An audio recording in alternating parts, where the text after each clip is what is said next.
मनुष्य जीवन में ज्ञान की बहुत आवश्यकता है, इसलिए पूरा विश्व में स्कूल, कॉलेज, रिसर्च सेंटर इत्यादि ओपन हुआ है।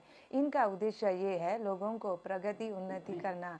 इनके माध्यम से बहुत सारा उन्नति प्रगति भी हुआ है, लेकिन फिर भी लोग अशांत क्यों है, शांति क्यों नहीं है। ज्ञान जो है मनुष्यों के लिए है, पशुओं के लिए नहीं है। पशु जो है केवल आहार, निद्रा, भय, मैथुन के द्वारा अपना इंद्रिय तृप्ति करता है, लेकिन मनुष्य इन निज पाशविक प्रवृत्ति के द्वारा अपने इंद्रिय तृप्ति नहीं कर सकता। मनुष्य जीवन जो है परम उद्देश्य के लिए है, जो है भगवान का ईश्वर उपलब्धि, डिवाइन अचीवमेंट के लिए है। हमको ये चार चीज, जन्म, मृत्यु, जरा, व्याधि का शिकार होना पड़ता है। कोई भी साइंटिस्ट, फिलोसोफर इन चार चीज़ों से मुक्त नहीं हो सकता है। और हमको ये स्कूल कॉलेज में सिखाया केवल भक्ति का ज्ञान ही सिखाता है, केवल इंद्रिय तृप्ति करना ही सिखाता है, इसके अलावा और कुछ नहीं सिखाता है। और भक्ति शिक्षा जो है हमको कैसे जीना ही सिखाता है, लेकिन आध्यात्मिक शिक्षा जो है हमको कैसे जीना और कैसे मरना भी सिखाता है।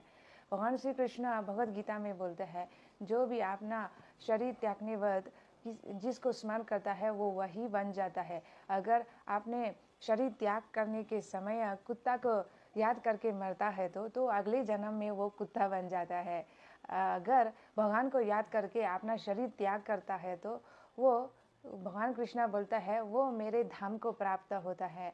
और आध्यात्मिक जो ज्ञान है हमको कैसे मरना, कैसे जीना, ये सब सिखाता है। हरे कृष्णा, मैं हूँ स्नेहा, आप सबको स्वागत है। आज हम जानते हैं भगवद गीता का ज्ञान कैसे प्राप्त कर सकते हैं।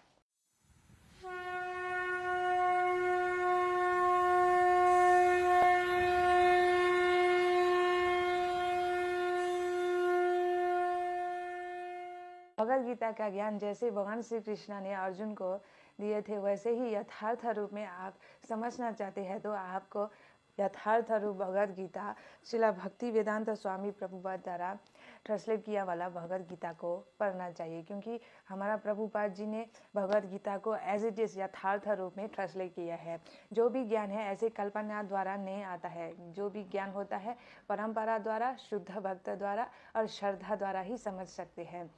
और भगवद गीता का ज्ञान जो है भगवान श्री कृष्ण ने सबसे पहले सूर्यदेव विवेशवान को दिए थे, और सूर्यदेव ने मनुष्यों का राजा मनु को दिए थे, और मनु ने उनके पुत्र इक्ष्वाकु को दिए थे। ऐसे करके राजा, सब राजाओं के पास ये ज्ञान चलते आ रहा था। तो बीच में ये ज्ञान लुप्त हो गया था, इसलिए भगवान श्री कृष्ण ने उसको फिर स्थापित करने के लिए कुरुक्षेत्र के युद्ध भूमि में भगवद गीता का ज्ञान दिया गया था।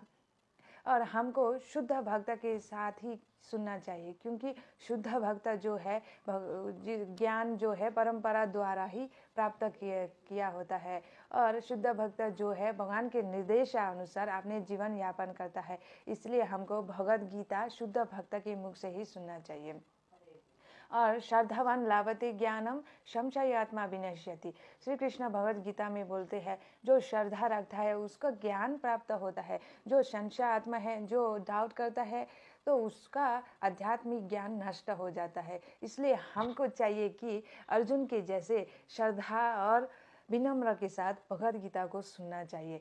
भगवद गीता जो है शाश्वत और पूर्ण और स्पष्ट है। हम बद्ध जीव जो है बहुत सारे दोष है, हम मुख्य करके 4 दोष होते हैं हम सब लोगों का। पहले जो है भ्रम, हम हमेशा भ्रम में रहते हैं, एक चीज़ को दूसरा समझते हैं। और दूसरा जो है प्रमाद, हम हमेशा गलतियां करते हैं। और तीसरा जो है विप्रलिप्सा, हम किसी को धोखा देते हैं और धोखा खाते हैं। तीसरा जो है करना पटुआ, हमारा इंद्रियां जो है अपूर्ण है। बिना इलेक्ट्रिसिटी और सनलाइट के बिना हमारा आँख काम नहीं करता, हम कुछ नहीं देख सकते। ऐसे ही हमारा पूरा सब इंद्रिय जो है अपूर्ण है। लेकिन भगवान जो है ये सब अपूर्ण, भ्रम, मिस्टेक, ये सब से परे है। भगवान जो है शाश्वत है।